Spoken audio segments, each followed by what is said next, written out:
From 89.7 WUWM, Milwaukee's NPR, this is Lake Effect. I'm Audrey Nowakowski.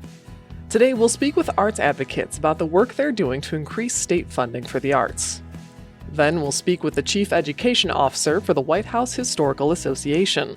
People just assume because it's the White House that everything has always been minutely documented about absolutely everything that's ever happened in the White House. That is not the case. Plus, we'll learn about an exhibit at the Maritime Museum that helps people learn where the fish they eat comes from. The theme of the exhibit is so the fishing families that are very involved in the industry and to see all the people that are bringing us the fish that we eat, behind the scenes, but that create kind of a work family, if you will. All that's coming up on Lake Effect, but first, here are today's headlines.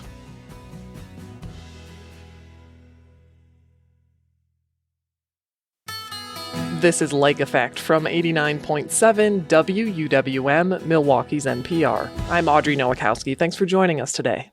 Governor Tony Evers' most recent biennial budget address proposed several arts-related items, including increased funding for the Arts Board, one-time funding for a new rural Wisconsin Creative Economy Grant program, and items related to film production and tax incentives.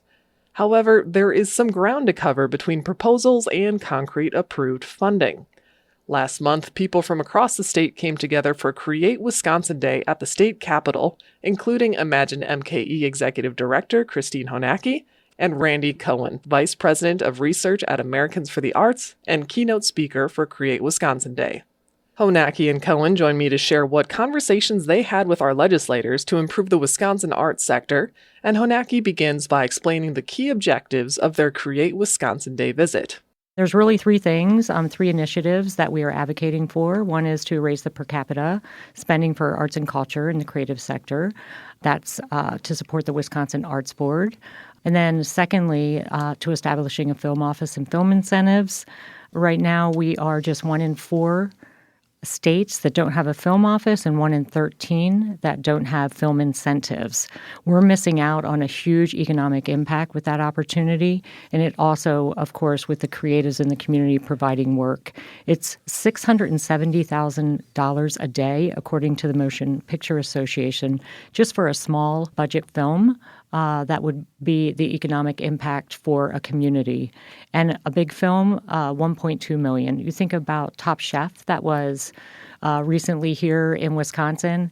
It was $5 million alone generated just in hotel rooms. So we were advocating for that, and then to fund a rural Wisconsin creative economy grant program. Because we really believe when we're flourishing in the arts and creative industries across the state, it's good for Milwaukee too. Absolutely. So, Randy, as the keynote speaker, obviously you hit upon a lot of points and you have a bit more of a national perspective. So we are almost all the time either dead last or close to dead last in arts funding in the nation. So what's your unique perspective about coming to Wisconsin and having some of these discussions? Yeah. So yesterday was a very exciting day in Madison and brought together 150 people from across the state, top to bottom, east to west. So the state was really well represented. And I would say by people who work in the arts and advocates for the arts and volunteer for the arts, but not just in the big cities, but in small rural communities and in suburban areas. And so there was a great energy. And it was to get people together, to get up there, meet with their legislators and help them understand the benefits of a vibrant arts community and vibrant arts across the state of Wisconsin. And Wisconsin's absolutely a great state for the arts and the cultural opportunities.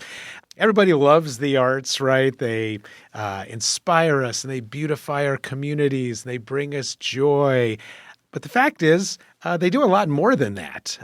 People appreciate the arts as a wonderful community amenities, and they are. But the fact is they're also businesses. And that's a story that we wanted to tell as well. And so we really encourage people to think about the arts and talk about the arts as an industry, one that supports jobs and generates government revenue. And I can tell you right here in Milwaukee, just the nonprofit arts industry, so our theaters, our museums, our festivals, arts education organizations, a $334.6 million industry. That supports 4,552 jobs right here in Milwaukee and generates $57.8 million in revenue to government. So the arts are more than just a nice to have, they're necessary. With this necessity and our current status and how long we've been last in arts funding, despite the benefits and also the monetary benefits that it can do for a region or throughout the state, what response do legislators and, change makers at the Capitol, what do they have to remaining in this last or near to last place consistently? Yeah, well, I went to see several legislators. I got in front of a senator yesterday, and we were in rooms of maybe 4 to up to 15 of us at one time, really all telling the stories about why it's important. The thing with the arts and why it's sometimes difficult to change perceptions is because they affect so many other areas: education, well-being, mental health. So I was sitting there listening to people who I was meeting for the first time in the room tell their stories about how the arts saved their lives, about how they came out of their shell and wouldn't be the person that they did today. I had a young girl that really started talking about, what if there were no arts, no movies, no film, no music, no song. No, she went on. In the room, you could feel it get somber. But what overlays with that is what Randy shared, which is the economic impact, which is what they want to hear when they need to hear the full picture of it. But when it comes back to population in our state, population in our city, the economic impact and how it grows industries and builds economy, that's what they want to hear.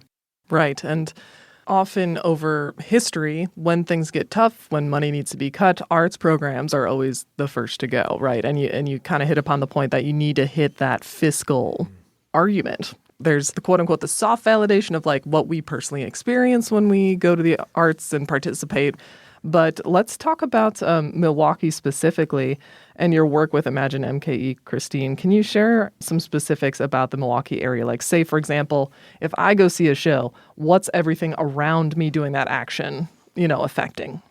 Yeah, so the arts have what I call the multiplier effect. And so they're really driving the economy. So when you are going to see a show, you're not just buying the ticket to the show. You are also going to dinner or having a drink. You're getting transportation. You may be hiring a babysitter. You're going out after. You're contributing to the economy. Financially, that equates to over $31 per person in additional spend. That's over and above a ticket price that you're going to see a show or program. So it's significant. Randy mentioned the bigger number impact of $334.6 million, and we are a legit sector and a legit industry. It's a business, and that's the really when we're in Madison, we're really trying to explain that. It's really getting people to understand, but we can't do it alone. Imagine MKE is here to advocate and support, but also bring people along with us so they understand. They need to reach out to their legislators where they live, tell them what's important to them. They need to vote. It's about voting as well, but they need to tell them what's important to them when they are voting. So all of that's important, and that's one of the things. That's just one of the things that Imagine MKE is doing. So it's advocacy, amplification, and advancement of our arts and culture and creative industries. The audience spending, every time we go out to an arts event, you heard Christine talk about it, is really a major value add to the community. What's interesting is 39% of attendees come from outside Milwaukee County. They averaged $37.76 per person per event. When we asked those non-local attendees, why are you here? 92% said, we came to Milwaukee specifically for this arts event. So if you're a local business, you're a restaurateur, you have a parking garage, or you do retail or the lodging industry, you love the arts because it's bringing people to the community, and those people are spending locally. And with this local arts economy, like there are positives and negatives, right? And Christine, if you can talk a bit about your efforts in this kind of ecosystem, if we want to call that. You're well familiar with the previous Wisconsin Policy Forum report called Curtain Time. I spoke with Rob Hankin about it as well, and I'll link that for our listeners in the web article to come. But the details that we're at is like, we need to find a solution. We can't keep operating with the way we are with the way arts funding is distributed. We're reaching a point where things need to change or it's not going to be sustainable. So can you talk about any progress being made towards this goal of bringing arts organizations together, working together, trying to find different solutions, especially when it comes to funding? Because ultimately, that's the commonality between any company, large or small, is like, where are we getting our funding? Yeah, absolutely. So this is not a new conversation. Even before the Curtain Time report came out, this had been decades-long conversation. Decades-long conversation. And we have such a generous philanthropic community, but we really lack the public funding. We just shared that. 18 cents. That's not going to do it. That's not just for Milwaukee, but that's for the entire state. So we need to have a new funding model. And we're really looking at the balance between public funding and private funding, and looking how we can have a local, regional, and state shared vision. We work very closely in partnership with Create Wisconsin. And when we have a healthy and flourishing arts and culture sector across the state, that benefits Milwaukee too, and vice versa. So we are leading an effort to bring together these community leaders to address the items in the Curtain Time report. That includes arts leaders, major funders, civic, and getting the right people in the room. And those efforts are going to be underway very soon. So what do you both see is the first step, or at least what's at top of your mind after your state visit and the efforts that you're doing to fix this disconnect? There's popular opinion that, yes, this benefits everyone, not just mentally, but all these other benefits as well. Yet we need to have that reflected in state funding, in community support, in organizations. How do we bridge that disconnect? Well, I think it is really being vigilant and educating people.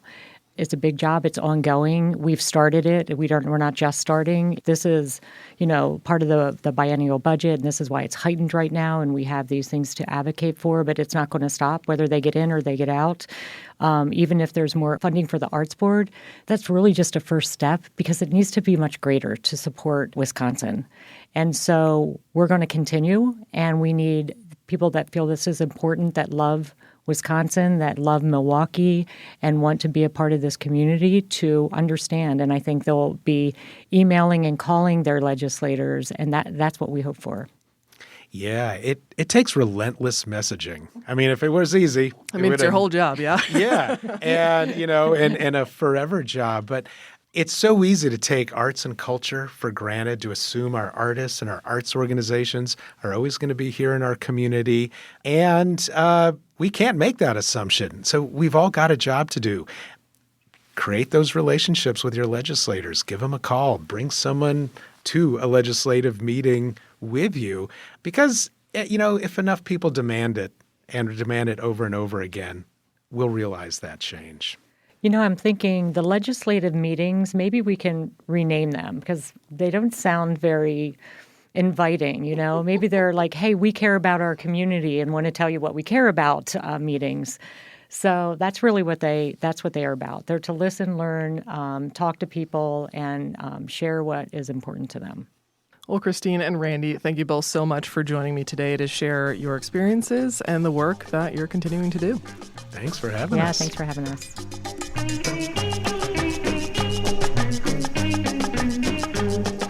Randy Cohen is the Vice President of Research at Americans for the Arts, and Christine Honacki is the Executive Director of Imagine MKE. Did you know you can listen to Lake Effect as a podcast? Search for Lake Effect wherever you get your podcasts to download and listen on demand.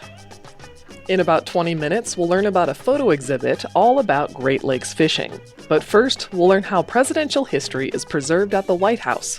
That's next on Lake Effect on Milwaukee's NPR.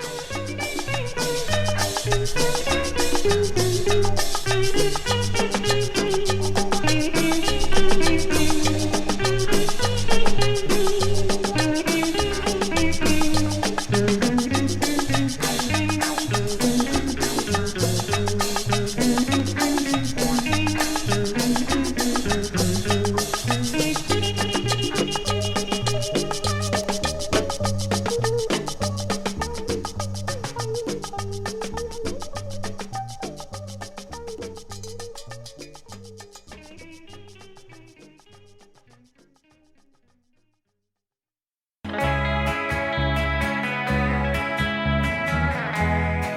listening to Lake Effect on 89.7 WUWM. I'm Audrey Nowakowski. The White House Historical Association was founded by First Lady Jacqueline Kennedy in 1961 to help the White House collect and exhibit artifacts of American history and culture. It's a private, nonprofit organization that works to preserve artifacts, pursue research, and provide education. Dr. Matthew Costello is a Wisconsin native who completed his doctorate and master's in American history at Marquette University. His lifelong passion for the subject led him to the White House Historical Association, where he serves as the Chief Education Officer. Costello joins me now to share more about the role and what the job entails. So you grew up in Muskego, went to Pius High School, studied at UW-Madison, and completed your graduate work at Marquette University.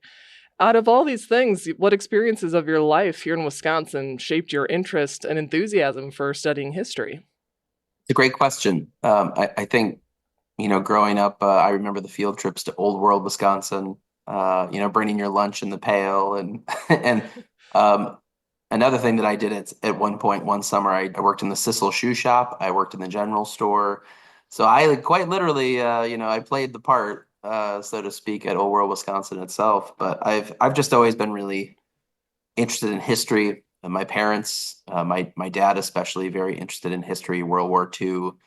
And so that was something that, if he was watching something on TV, I might sit down and watch as well. And it just kind of became one of those things that I think it was part of the environment, part of, my parents saying that was important. But then also, we had opportunities to go visit historic sites, visit museums, come out east to Washington, D.C., go to Mount Vernon, go to Monticello. So, I got bit by the history bug early, and it's never really gone away. Speaking of Mount Vernon, one topic of history you're particularly passionate about is George Washington, but your dissertation at Marquette focused on something that people may not expect. It wasn't about his accomplishments while he was alive, but how people remember him, right? Can you explain that?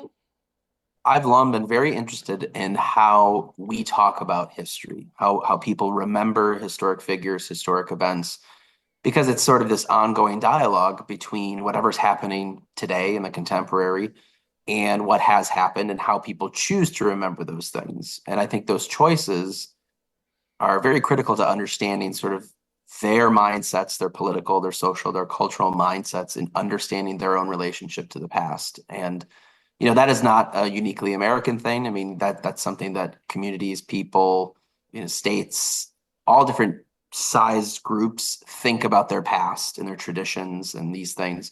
And also, upon my advisor's recommendation, she had told me, if you're going to write about George Washington, you're going to have to take a different approach. There's been a lot of books written about George Washington.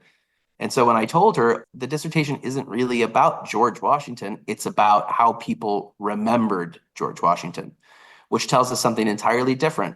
It wasn't really about Washington's deeds or his accomplishments or his failings, but it was about how people decided to remember those things.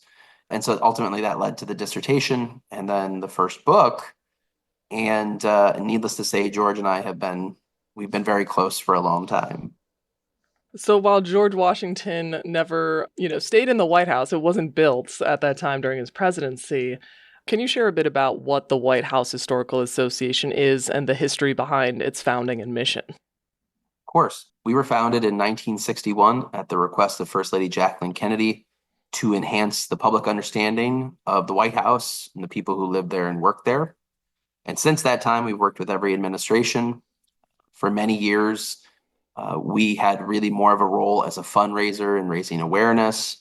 The federal government only appropriates money for things like maintenance and upkeep. But if we're talking about things like fine and decorative arts, if we're talking about things like presidential and first lady portraiture, new artwork, state services, these are things that are generally now paid by private money. And a lot of it is through the White House Historical Association. And so in addition to acquisition, conservation, and preservation projects, we also have an educational mission. And as the chief education officer and director of the Rubenstein Center, this is really the hub that oversees our teacher training, our field trip program now with the People's House, which is a new visitor experience in Washington, our research and scholarship with our team of historians, our fellows, both academic and research.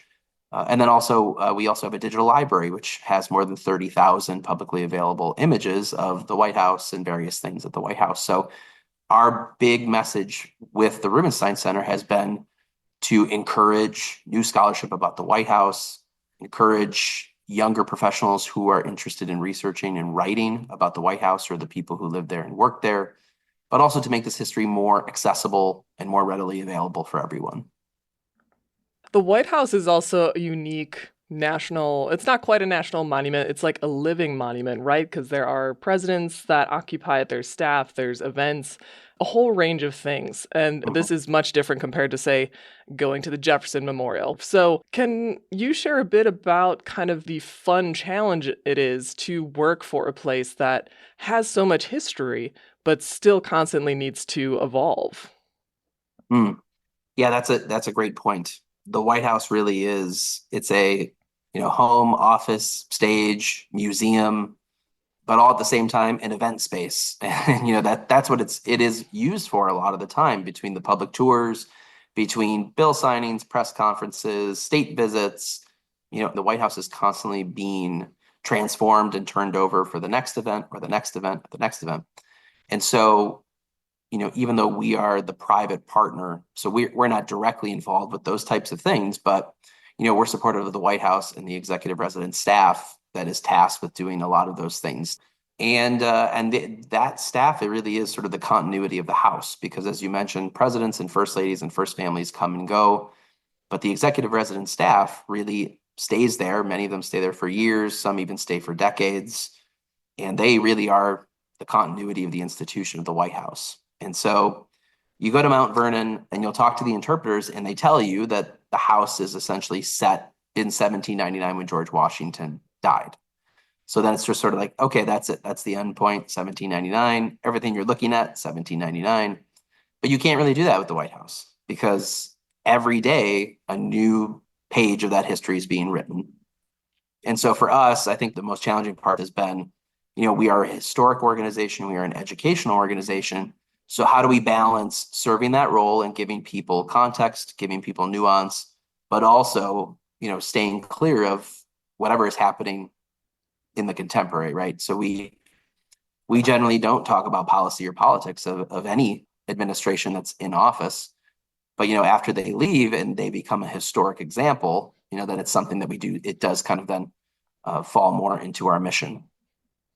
Yeah, can you share a little more detail about how these things shape what your day-to-day looks like? When we were first getting in touch, obviously the funeral of President Carter was happening, and then the upcoming inauguration, and those things kind of impact, okay, what are people asking us to research or explain? So yeah, can you just share some insights about what it looks like, and do you have the flexibility to choose what you're researching or working on, or is that dependent on the requests that come through?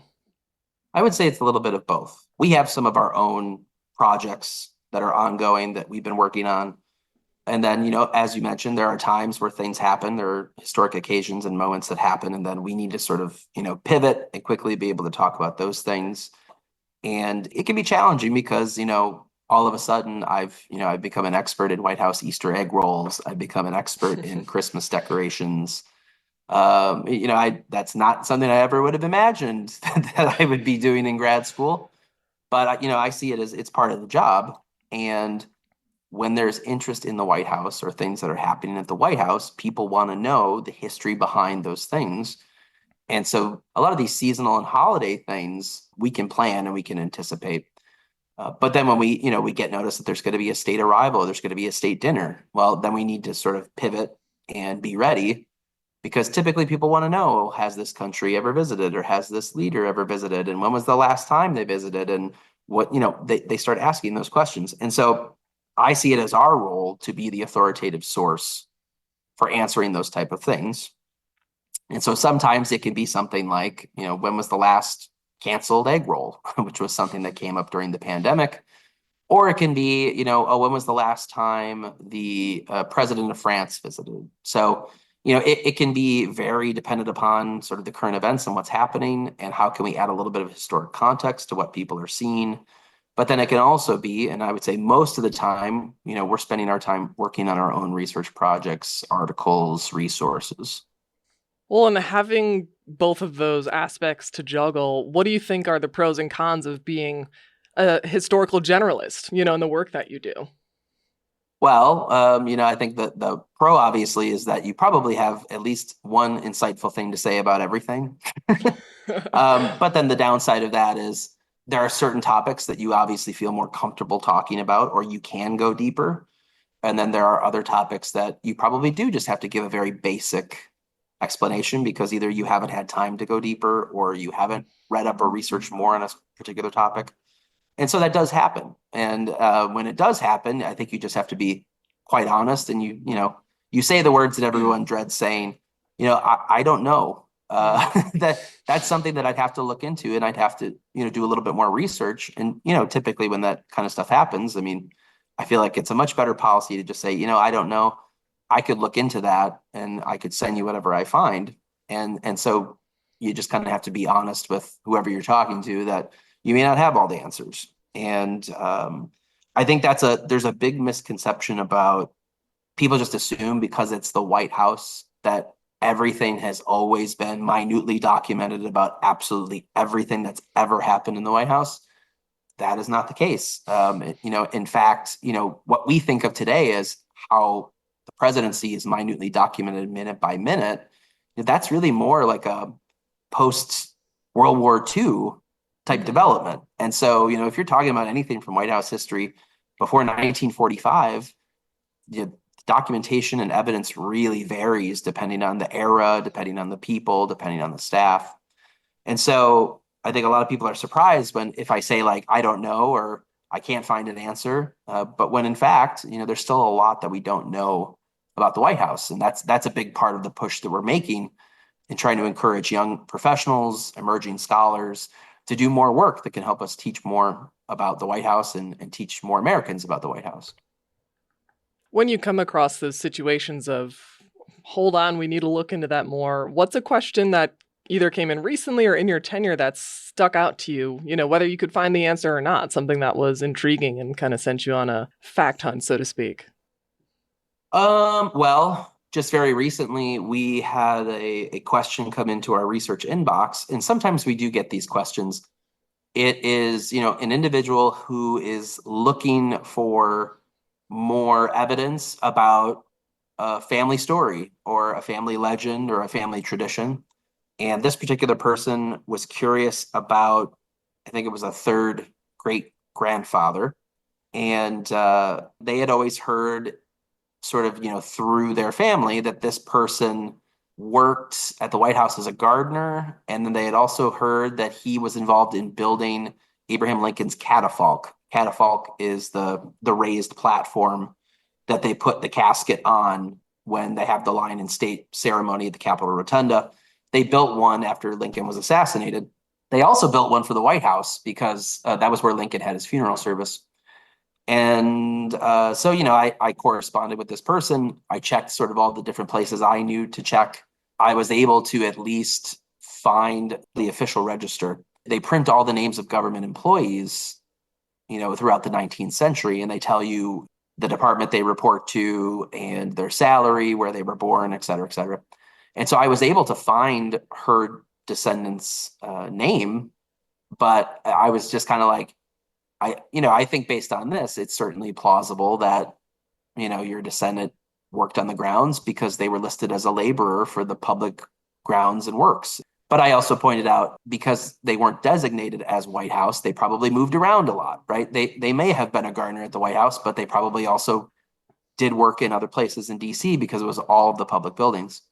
And so, having those kind of opportunities where I can try to use sort of my research, muscles and acumen to try to help people find out a little bit more detail about a family member or, to try to figure out if a story that they've always heard has any legitimacy or authenticity to it. Those are the types of inquiries I think are really interesting because you really kind of go into a deep dive with somebody else. And it's a very personal story for them too. Absolutely. And it touches upon this theme of legacy that you've been drawn Mhm. to, that you've studied. So, from that dissertation at Marquette to the work you're doing now, how has your thoughts on the concept of legacy either been reaffirmed or changed? Yeah, that's a great question. I think one of the things that I always grappled with Washington was this idea of how does the individual that we're talking about shape legacy, even if they're not there?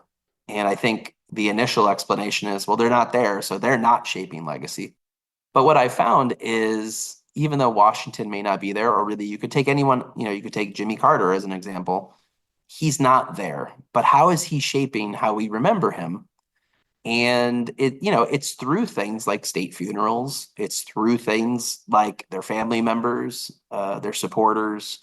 And so this idea that presidents or, important American historical figures can shape their legacy even beyond, the time that they leave this life. I mean, that's a very real thing. And, to see that play out, not only with how I studied it with George Washington, but then most recently to see it with President Jimmy Carter, I think it just sort of reaffirms that the figures themselves are active participants in that legacy making process.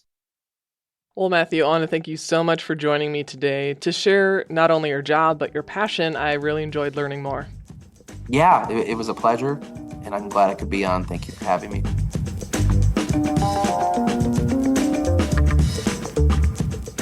Dr. Matthew Costello is the Chief Education Officer for the White House Historical Association. We spoke earlier this year.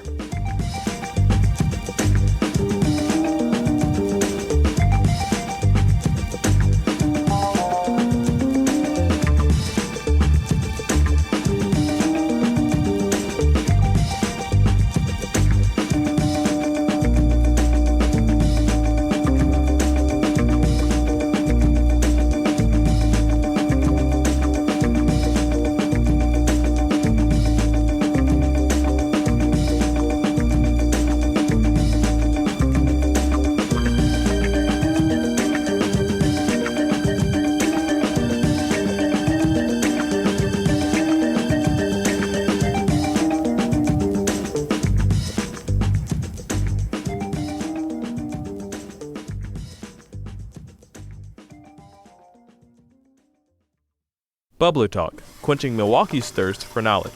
I'm WUWM's Excaret Nunez. Every day, thousands of people visit the Milwaukee County Zoo to see the animals they love, whether it's the adorable otters, roaring tigers, or giant elephants. These animals live their lives on display, but most of us don't know what happens after they die. That prompted Bubbler Talk listener Terry Puick-Sandberg to ask, what happens to the bodies of the animals that die at the Milwaukee County Zoo? To find out, I took a trip to the zoo to meet Tim Wild, the zoo's large mammal curator.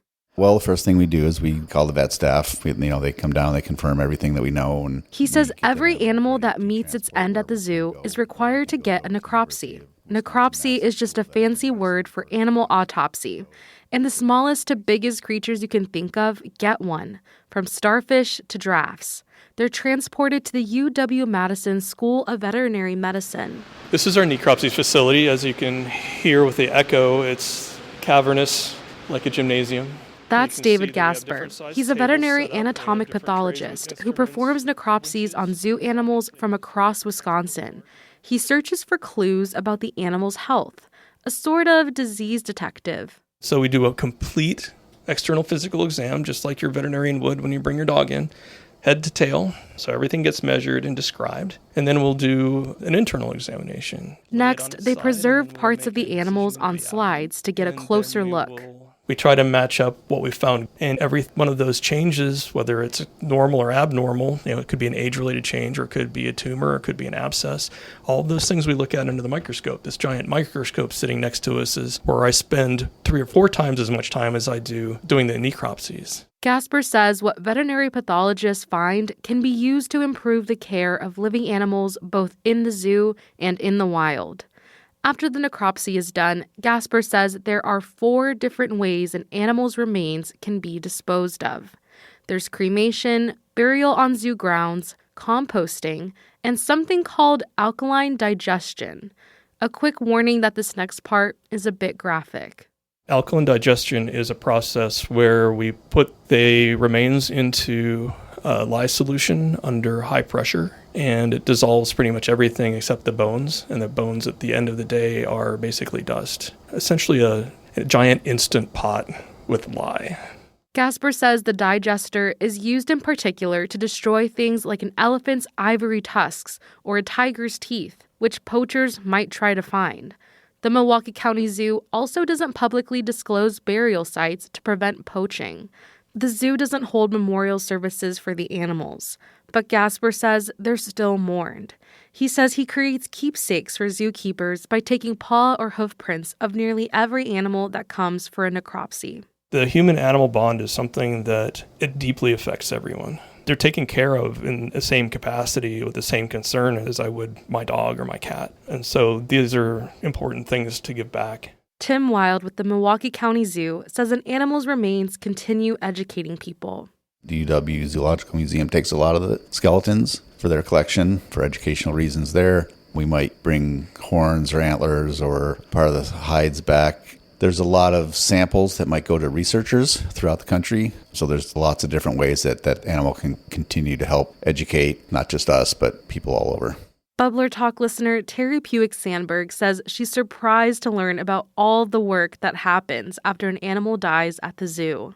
I got far more information than I ever thought was going to be possible. Like I said, I thought it was just, I put them on a truck and off they go somewhere. I had no idea there were all those different ways. I had no idea about the necropsy. I had no concept. So the next time you go to the zoo, take a moment to appreciate not just the living animals in front of you, but all that happens behind the scenes when they're gone. What have you always wanted to know about the Milwaukee area? Visit wuwm.com/bubblertalk to submit your question.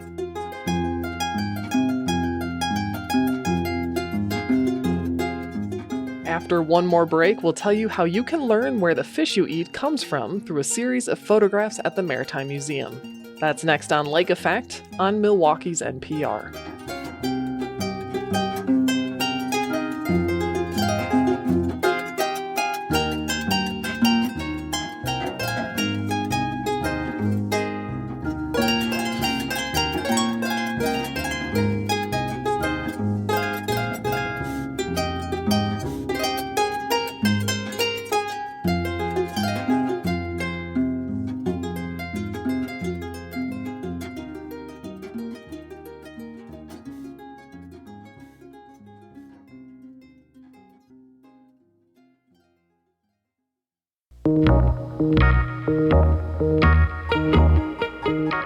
This is Lake Effect on 89.7 WUWM. I'm Audrey Nowakowski.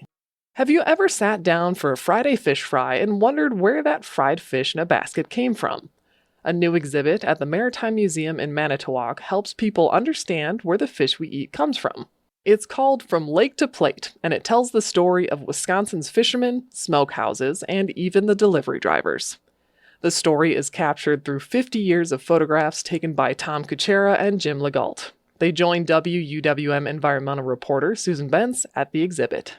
So really from the beginning, when I started having these meetings and discussions with Joe here, I loved the photos, I loved the portraits. I could see why this was such a great story. It was a very good Milwaukee story. But here at the Wisconsin Maritime Museum, we cast a wider net, right? We have a broader storytelling scope. So I challenged Joe actually a little bit, if you remember, and let's see if we can marry the present fishing industry to the 1950s, 60s, when your family, your photos were taken, your dad's photos. So that's kind of how we began then interacting with Jim Legault, this other photographer who's still alive and practicing photography, a variety of different kinds. And these photographs are part of our collection that he's donated over the years, but they go back to the 1970s, and really it is the workers on these fishing tugs and out on the water. And so the process is, as you can see, from lake to plate, through the catch, into the processing, and then all the way kind of to behind the scenes in the workshop, in the offices of Empire Fish, and then finishing with the plate. We both wanted to make sure that we kind of frame the history of Empire Fish and Milwaukee's story, but also bring it to the present in the contemporary sense. And by doing that, saying that the industry has gone through ups and downs, and it still will, ebbs and flows, peaks and waves even, and a lot of that has to do with ecology.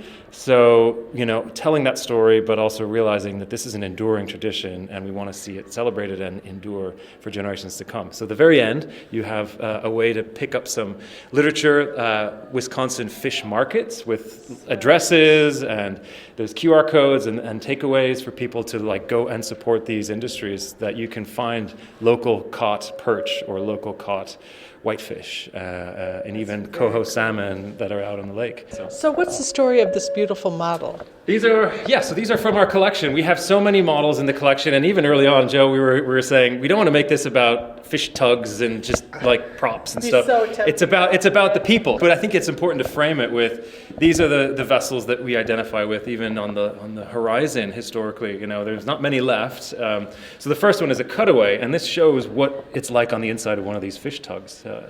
And this one is the Eagle model, and it's from the 1950s. And so with that, it's paired with the photography. Then you see, even how they haul in the nets. And again, it kind of frames the scale, but also the technology. And again, it comes then down to the people. So each of these images has a human in it, typically, and that's the real thing. Does this take us from down south along the lake to Door County, for example, or where does this journey take us? It is kind of interspersed, as you can see. We didn't want to necessarily say, okay, just Milwaukee, but we did start a little bit with Port Washington here, because it does end even in Milwaukee over here on this side. So it was not necessarily geographically laid out, but really more in process and in time, temporally. So you see, really 1970s here to the present. So Jim took these over 50 years ago, almost 50 years ago, and then here, even just in the last couple of years. And the families are still here, the Hickey brothers. So here's Dennis Hickey is here because he's blonde hair. And then as you get over here, you actually see him in the warehouse in the processing many years later. That's the idea behind the fishing families connected to the foodways. You're looking at the multi-generational businesses and understanding their connection to the lake and how they're bringing us the food that we eat. Absolutely. Which is why we begin the exhibit with the question, who are the people that bring us the food that we eat? And then to look at some of these small businesses that we are encouraging visitors to support, as shown on this map here. In working with Shelby Miller as a part of the project with Alverno College, we collected a lot of the oral histories. We supplemented that with some additional quotes and stories, and my dad's photos of Empire Fish Company, Jim Legault's photos of his decades of capturing the family fish companies and fishermen. We're also trying to tell the stories. It's now an international demand. So fish are coming from Canada and Europe and beyond, Scandinavia. And what we're trying to also show is that you can find local catch right here from Lake Michigan, from the Bay of Green Bay. Sourcing those is, I guess, what we're hoping to do is just point some people in the right direction. Dovetailing with an initiative that really is sort of Great Lakes wide and trying to make the most of every fish that's harvested, and its use goes as far as it can, from consumption to other use. Yeah, and on that, the perfect projects. example of Dan Schwartz, who's actually relative of Schwartz Fish in Sheboygan, becoming an importer of fish from the Baltic states, and then making gefilte fish using all the parts exactly like you're saying. You go. There's the example of what you're just saying, that like dog treats, natural fish products. So state-of-the-art facilities in Sturgeon Bay. It's the evolution of this industry, right? From this model, this is a diorama showing a 1950s kind of nostalgic view of how fishing was done historically. And these buildings are still around. It's still part of our kind of cultural landscape. But the practice is changing, certainly, with how these fish are harvested, the quotas in which they have to work with. And of course, we still have recreational fishing and sport fishing, and that is part of the give and take of how much fish are available. What does the stock look like, which is always changing. But my son is currently right outside fishing in the Manitowoc River. So, it shows that... What's he fishing for? Whatever was in there. I don't know. Every time we travel, he's just, that's the thing. It's just, I think, innately interesting to a lot of us. It's a challenge, right, to try to pull something magnificent out of the water. And we did in Port Washington over the Christmas break. He caught a 27-inch trout, brown trout, which we filleted, and he helped and did the processing, and we fried it up and even got some roe out of it, and it was an amazing experience to see it from lake to plate within a day. And I guess that's the kind of parting that to the next generation. He's 12, but that inspires him to keep going out and looking for another fish. What these families have been doing for generations is that, I think, that livelihood. It's also that challenge and that interest and the inspiration to keep doing it when it is very difficult work. So this is my dad, and he incorporated his love of photography into his work at Empire Fish, leaving his camera here, his Leica camera, on his desk, and would occasionally snap a photo of one of the employees on the job, maybe tell a joke, get them smiling. This is my great-grandfather, Jerry Kuchera, in the original location of Empire Fish on Valete Street. You can see the businesses across the street. You can see the herring and salt cod here. These ice bins utilized ice blocks from Lake Michigan.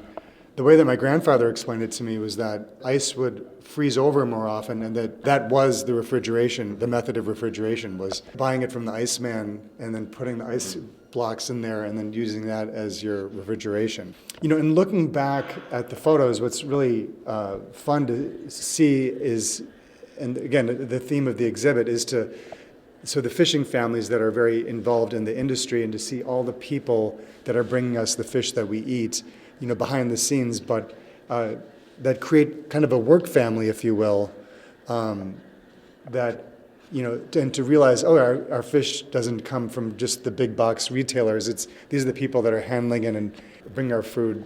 And so your dad would have taken all of these, for example, or was it a mixture? It's a mixture of photos that my dad took, some historical photos of the company when they were getting ready for the new location. These are photos of the fishing vessels from the Wisconsin Marine Historical Society, and this is a painting of me at Empire Fish, painted by my friend Zav LaPlay. Amazing. Yeah. So who are these two happy ladies, do you know? Yeah, so Greta Johns and Elaine Johnson, they were owners of the Northern Lights Fish Company.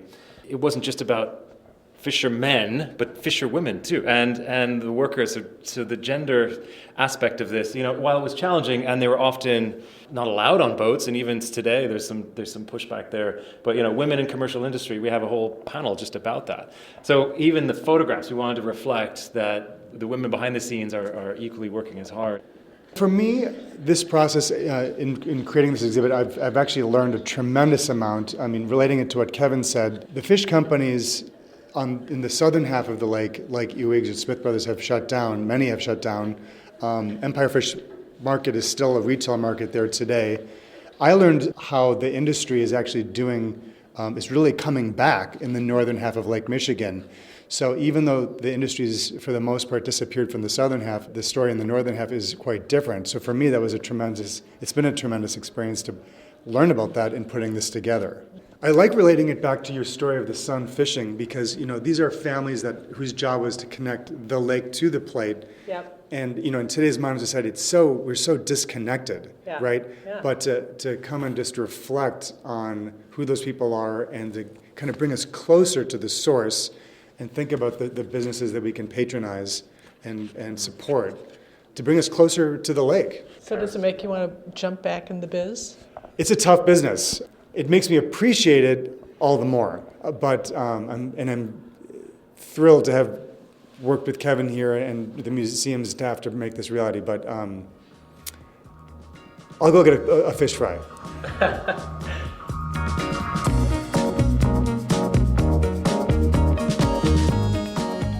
Tom Kuchera and Jim Legault are the photographers behind the exhibit From Lake to Plate, Local Fishing Families and Foodways. It's now showing at the Maritime Museum in Manitowoc, and you can check it out now through October of this year. That's Lake Effect for today. I'm Audrey Nowakowski. Joy Powers, Sam Woods, and X-Grit Nunez join me in producing Lake Effect each week with help from Rob Larry and Graham Thomas. Becky Mortensen is our executive producer. Emily Files helps edit the show. We also heard from Mayan Silver and Taryn Powell from the WUWM News team this week. Jason Reevy is our studio engineer. Michelle Maternowski is our digital manager. Valeria Navarra-Viegas is our digital editor. Trapper Shep wrote our theme music. If you've missed any of Lake Effect this week, you can find all of our conversations at WUWM.com. If you'd like to take the show on the go, you can download the Lake Effect podcast wherever you get your podcasts. Join us again on Monday at noon to learn how Milwaukee schools are looking to other successful school districts to try and improve education outcomes here. Thank you so much for joining us today, right here on listener-supported 89.7 WUWM, Milwaukee's NPR.